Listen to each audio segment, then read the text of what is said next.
హరి ఓం ఓం ఓం ఓం శ్రీ పరమాత్మనే నమః.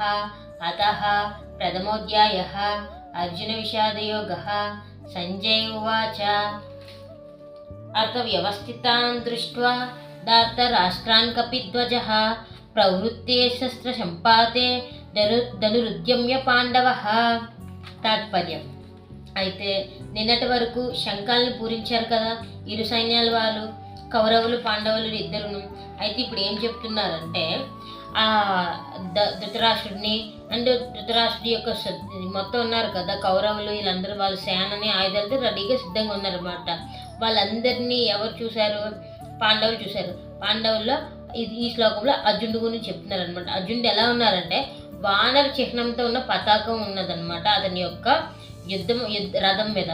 సో వానర చిహ్నంతో ఉన్న పతాకం ఉన్న వాహనం మీద అర్జునుడేమించో ధనస్సుని పట్టుకొని ఉన్నాడనమాట. యుద్ధానికి సిద్ధంగా ఉన్నాడు. అయితే ఈ ఉన్న అర్జునుడు శ్రీకృష్ణ పరమాత్మతో చెప్తున్నారు. ఏమని చెప్తున్నారు అనేది రేపటి శ్లోకంలో చూద్దాం. ఇప్పుడు మనం తెలుసుకోవాల్సిన విషయం ఏంటంటే అర్జునుడు ధనస్సుని కుడి చేత్తో పట్టుకున్నాడా ఎడమ చేత్తో పట్టుకున్నాడా? దీనికి తెలియాలంటే ఇప్పుడు మనకి కుడి చేతి వాటం అనుకోండి, కుడి చేత్తో ఎడమ చేత్తో ధనుసు పట్టుకొని కుడి చేత్తో బాణాలు వేస్తాం. అదే ఎడమ చేయి వాటం అనుకోండి, కుడి చేత్తో ధనుసు పట్టుకొని ఎడమ చేత్తో బాణాలు వేస్తాం అనమాట. బట్ అర్జునుడు ఏమించో కుడి చేయి ఎడమ చేయి రెండు చేతులను కూడా యూజ్ చేయగలడు. అటువంటి సమర్థవంతుడు అర్జునుడు. ఇంకో పేరేంటి?